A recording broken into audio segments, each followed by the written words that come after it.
अस्सलाम वालेकुम स्टूडेंट्स।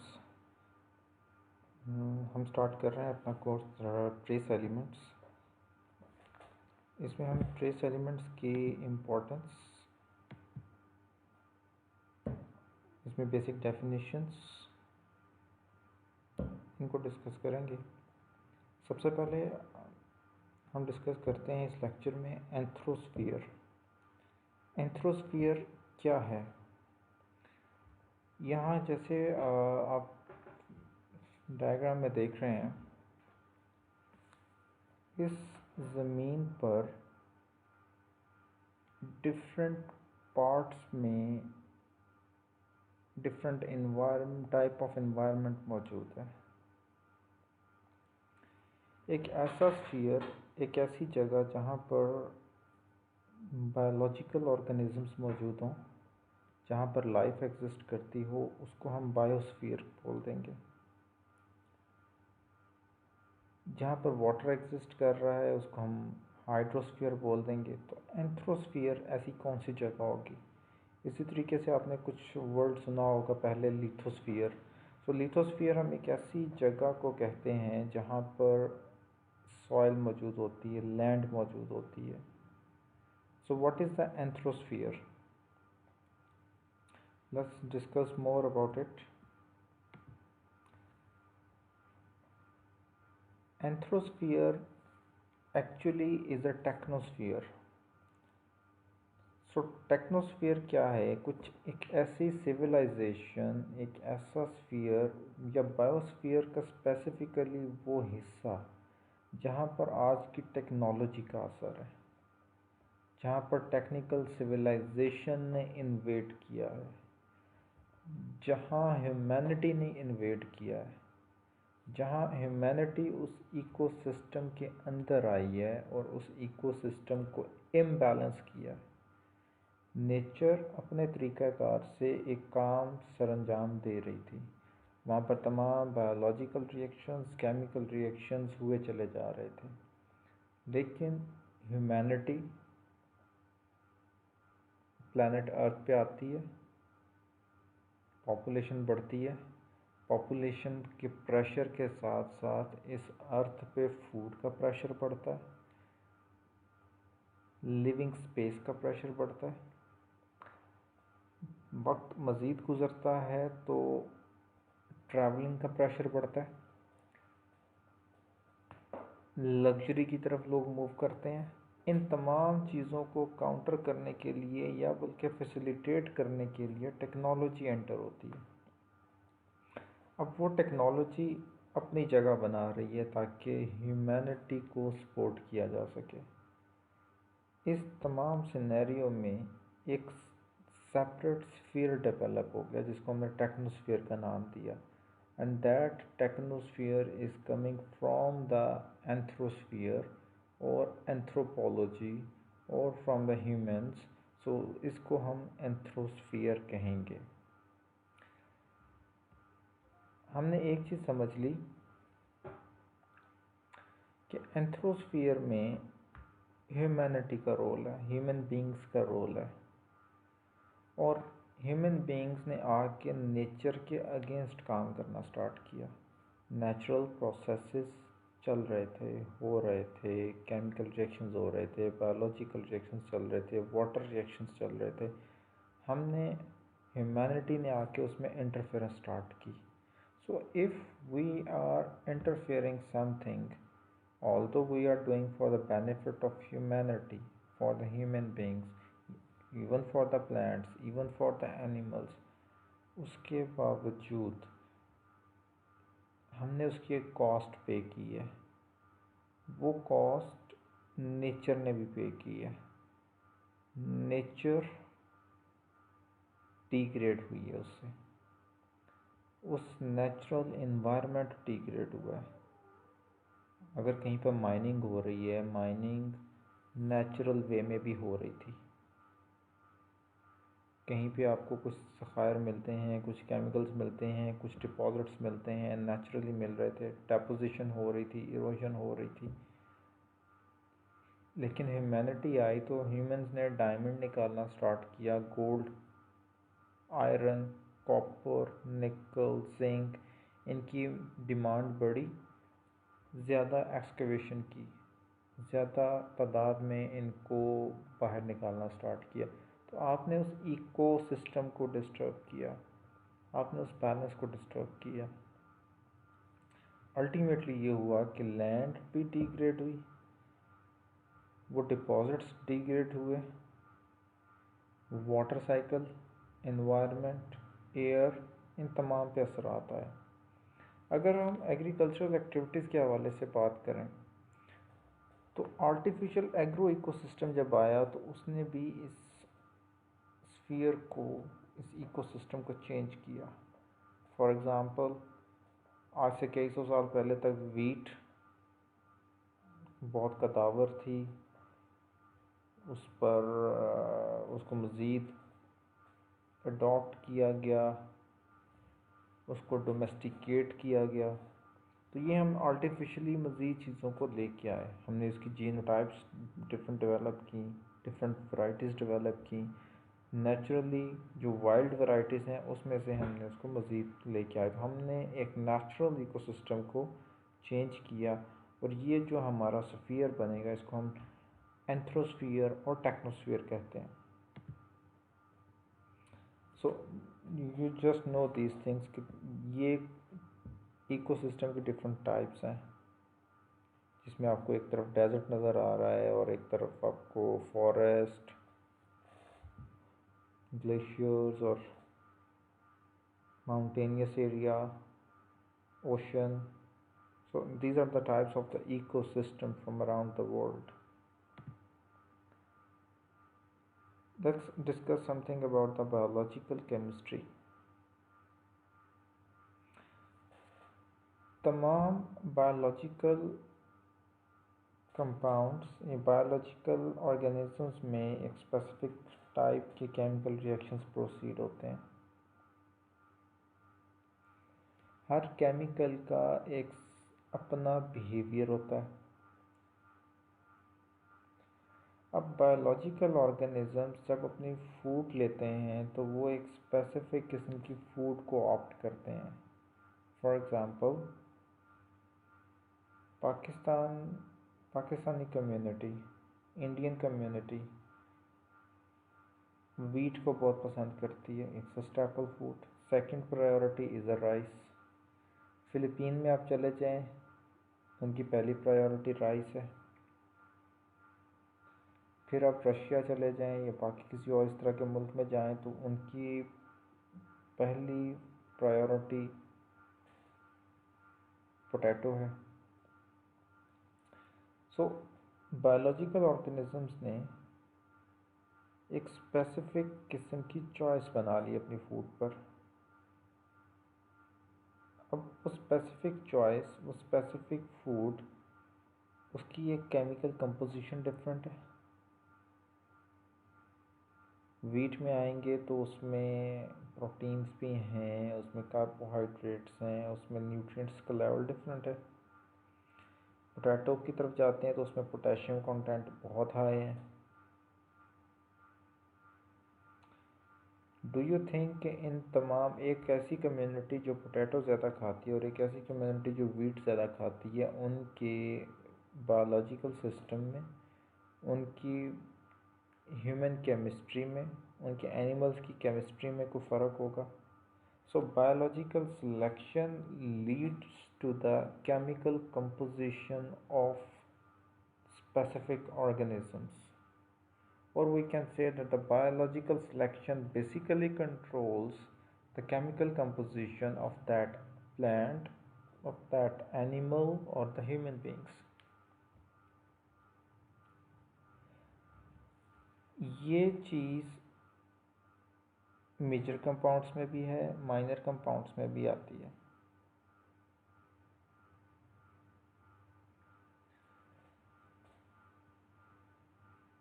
ये मेजरली, ये जो सिलेक्शन होगी, अब देखें प्लांट ने कहाँ से चूज़ करना है स्पेसिफिक एलिमेंट्स को। उसने फॉर एग्ज़ाम्पल नाइट्रोजन चूज़ करनी है कि नाइट्रोजन की कंसंट्रेशन कितनी होनी चाहिए उसकी रूट, शूट, फ्रूट लीव्स, इन सब में वो चूज़ करेगा अपनी अवेलेबिलिटी को देखते हुए, availability with in the soil. तो उस ग्रोथ मीडिया के अंदर वो अपनी अवेलेबिलिटी चेक करेगा उस कंसंट्रेशन की, उसको कोरिलेट करेगा अपनी कंपोजिशन के साथ, right.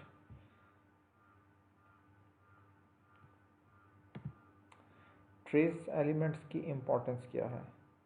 Trace elements they are important for number of reasons. इनकी एक इकोलॉजिकल इम्पोर्टेंस है, बायोलॉजिकल इम्पोर्टेंस है, और हेल्थ पर्सपेक्टिव से भी इनकी बहुत ज़्यादा इम्पोर्टेंस है। जैसे कि मैंने पहले भी जिक्र किया था, हेल्थ पर्सपेक्टिव से आपके बहुत सारे बॉडी के एंजाइम्स, हार्मोन्स, ये तमाम चीज़ें इनमें एक ट्रिगरिंग इफ़ेक्ट इन ट्रेस एलिमेंट्स का होता है, तो ये उसको कंट्रोल करते हैं।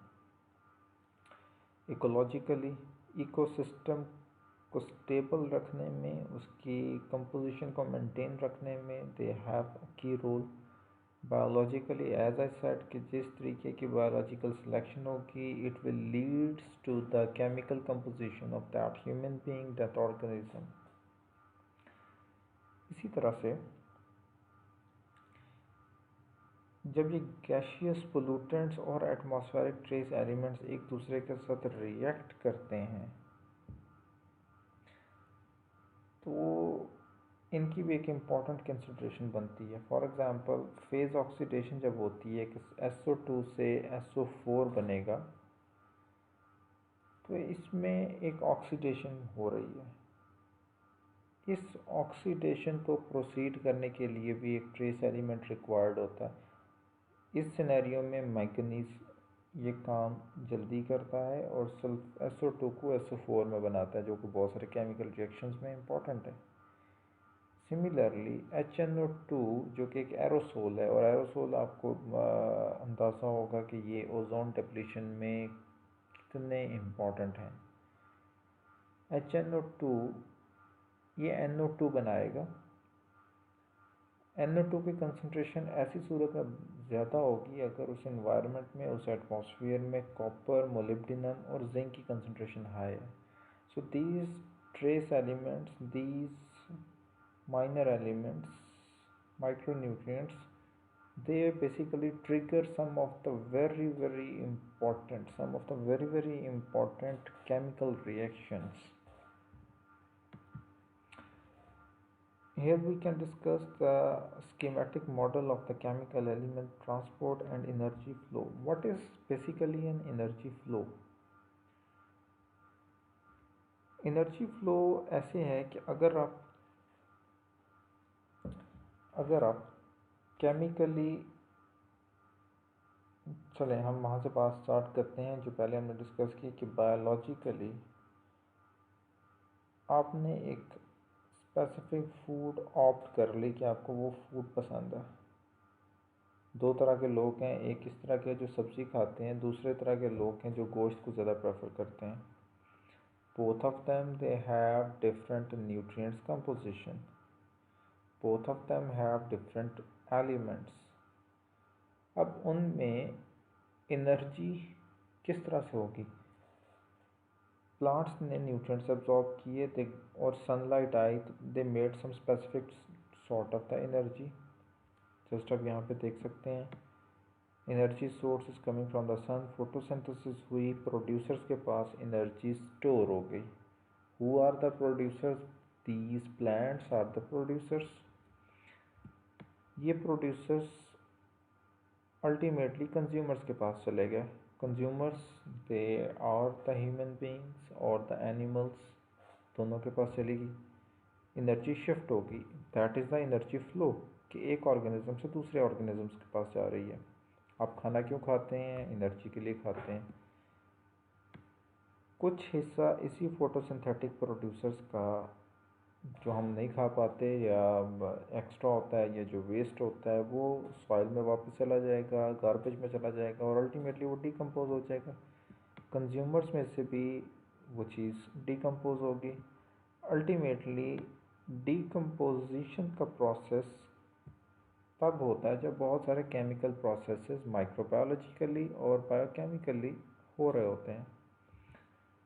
केमिकल एलिमेंट्स वहाँ पे रिलीज़ होंगे और कुछ प्लांट्स दोबारा अपटेक कर लेगा, कुछ ज़मीन में ज़्यादा अरसे तक मौजूद रहेंगे, लेकिन अल्टीमेटली वो वाटर से होते हुए फिर दोबारा उस प्लांट का हिस्सा बन जाएंगे। तो ये एक साइकिल क्रिएट होता है और वो साइकिल एलिमेंट्स की फॉर्म में होता है कि वो एक ऑर्गेनिज्म से दूसरे में, दूसरे से तीसरे में, तीसरे से वापस सॉइल में, सॉइल से वाटर में, वाटर से फिर प्लांट्स में जाते हैं।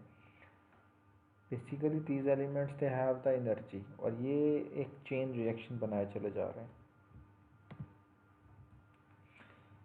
Do you think these trace elements are also the pollutants? Let's discuss. पिछले कुछ दहाइयों से ये ऑब्ज़र्व किया गया है कि क्रोमियम और लेड की जो माइनिंग है ये हद से ज़्यादा हो रही है। एक लिमिट डिफ़ाइन कर दी गई, एक नेचुरल प्रोसेस था जिसकी वजह से माइनिंग हो रही थी। हमने जब टेक्नोलॉजी को शामिल किया या ह्यूमन पॉपुलेशन का एक प्रेशर डेवलप हुआ तो हमने लेड की और क्रोमियम की प्रोडक्ट्स ज़्यादा यूज़ करना स्टार्ट की, उसके लिए डिमांड क्रिएट हुई, माइनिंग ज़्यादा हुई। उससे ये हुआ एक इम्बैलेंस क्रिएट हुआ। इसी तरीके से आप देखेंगे पिछले कुछ सालों में ऑयल की प्रोडक्शन भी बहुत ज़्यादा बढ़ गई, कोयले की प्रोडक्शन बढ़ गई। इस एक्सेसिव माइनिंग से केमिकल इम्बैलेंस भी हुआ। आमतौर पर यह कहा जाता है कि अगर एक एलिमेंट की माइनिंग या उसका cycle, natural rate of the cycle, उसकी माइनिंग उसके साइकिलिंग से 10 गुना बढ़ जाए, फॉर एग्ज़ाम्पल एक एलिमेंट है उसको नेचुरली अपना साइकिल कंप्लीट करने में 1 साल लगता है, जबकि आपने उसको 10 टाइम्स इन्हांस कर दिया उस साइकिल को, उसकी माइनिंग 10 टाइम्स ज़्यादा बढ़ा दी। अब आपके पास 11 एलिमेंट्स आ रहे हैं, माइनिंग से आप निकाल रहे हो, लेकिन जो वो अपना साइकिल कंप्लीट करके वापस जा रहा है वो सिर्फ 1 है। बाकी के जो 10 हैं वो तो उस इन्वायरमेंट में डिपॉजिट हो गए। Now these 10 times more deposition or 10 times more accumulation of the elements, we say it pollution or pollutant. Potentially ये जो नीचे मैंने आपके सामने कुछ लिखे हुए हैं, lead, manganese, zinc, chromium, mercury, cadmium और gold, these are some of the pollutants. So heavy metals or the trace elements, we can say that they can be the pollutants. So what is the origin of these elements, trace elements? Trace elements basically 3 जगहों से आते हैं। Number 1 is the lithogenic elements, जो कि directly lithosphere से आ रहे हैं। Lithosphere से मुराद कि जो डायरेक्टली माइनिंग के ज़रिए आ रहे हैं। आप किसी ऐसी कान में चले गए जहाँ पर ये एलिमेंट्स मौजूद हैं, इनकी एक्सेस है, लेड की माइनिंग हो रही है, तो एक तो सोर्स से आ रहा है। Pedogenic is also basically a lithogenic origin, लेकिन इसमें इसकी कंसंट्रेशन और इसकी डिस्ट्रीब्यूशन सॉइल लेयर्स के हवाले से होती है, सॉइल पार्टिकल्स के हवाले से होती है। आपको पता है वेदरिंग का प्रोसेस होता है, तो अगर वहाँ से आ रही है, वेदरिंग की वजह से, कुछ स्पेसिफिक मिनरल्स की वजह से आ रही है, तो वो पीटोजेनिक प्रोसेसेस में शामिल होगी। एंथ्रोपोजेनिक एलिमेंट्स माइनिंग के ज़रिए निकाले के और उनको डिपॉजिट कर दिया गया कहीं पे, इंडस्ट्री में आ गए, वो डायरेक्टली इनडायरेक्टली जिस फॉर्म में भी आए, so due to human activities we say it anthropogenic. Next is the trace elements and how it is important for the environment and what they are doing within the environment. Principal criteria to use to estimate trace elements threats और 3 तरह के criteria हैं जिससे हम ये मालूम कर पाते हैं कि ये एलिमेंट्स, ट्रेस एलिमेंट्स ये थ्रेट हैं उस एनवायरनमेंट के लिए या नहीं। Number 1, bio accumulation. Bio accumulation का मतलब है ट्रेस एलिमेंट्स का बायोलॉजिकल ऑर्गेनिजम्स में अकामुलेट होना, जमा होना। आपने पौधे ग्रो किए एक जगह पर, उस सॉइल में क्रोमियम मौजूद था। प्लांट ने क्रोमियम को एब्जॉर्ब करना शुरू किया, उसने अपने रूट्स में जमा किया, शूट में, लीफ में, अल्टीमेटली अगर वो कोई फ्रूट था तो फ्रूट में भी जाना शुरू हो गया क्रोमियम। आप उसको लैब में लेके आए, उसको चेक किया तो उसमें क्रोमियम की कंसंट्रेशन ऑप्टिमम लेवल से हाई थी। दैट्स मीन कि उसमें बायो अकामुलेशन हुई। इसी तरह से जब वो फ्रूट किसी ह्यूमन बीइंग ने ले लिया या किसी एनिमल ने ले लिया, उसमें अकामुलेशन, उसकी कंसंट्रेशन ज़्यादा हो गई, वो भी बायो अकामुलेशन कहलाती है। टॉक्सिसिटी, जब कोई हैवी मेटल ट्रेस एलिमेंट किसी सॉइल में अपनी लिमिट से ज़्यादा मौजूद होगा, ऑप्टिमम लेवल से ज़्यादा मौजूद होगा, तो और उसके टॉक्सिक इफ़ेक्ट्स आना शुरू होंगे ह्यूमंस पे, प्लांट्स पे, एनिमल्स पे, तो हम उसकी टॉक्सिसिटी कहेंगे, उसको टॉक्सिसिटी का नाम दे देंगे। Persistence, for how long this element is non-reactive or it is staying within the soil। हमने कहा कि क्रोमियम सॉइल में मौजूद है, हम कोई केमिकल डालते हैं, उसको डिज़ोल्व कर देते हैं, इसको स्टेबलाइज कर देते हैं, इसको वहाँ से रिमूव कर देते हैं और डिफरेंट अप्रोचेस यूज़ करते हुए, लेकिन वो कितना अरसा, कितने साल तक उस सॉइल में मौजूद रहेगा। जब तक वो सॉइल में मौजूद रहेगा वो एक थ्रेट के तौर पे मौजूद रहेगा। तो उसकी शेल्फ लाइफ को, उसकी हाफ लाइफ को बेसिकली हम परसिस्टेंस मान लेते हैं। अब इस टॉपिक के हवाले से अगर आपके पास कोई भी सवाल हो तो आप इस डिस्कशन फोरम में जो ईआरपी सिस्टम में बनाया हुआ है इसमें आप अपलोड कर सकते हैं, और आप मुझे इस पे ईमेल भी कर सकेंगे। I will try my best कि मैं आपको इस पर जवाब दे सकूं। अदरवाइज़ तमाम सवाल इकट्ठे करने के बाद मैं एक शॉर्ट वीडियो उस पर बना दूंगा, तो आप मुझे कोई भी सवाल हो तो आप इस पर भेज सकते हैं। Thank you very much. Stay safe.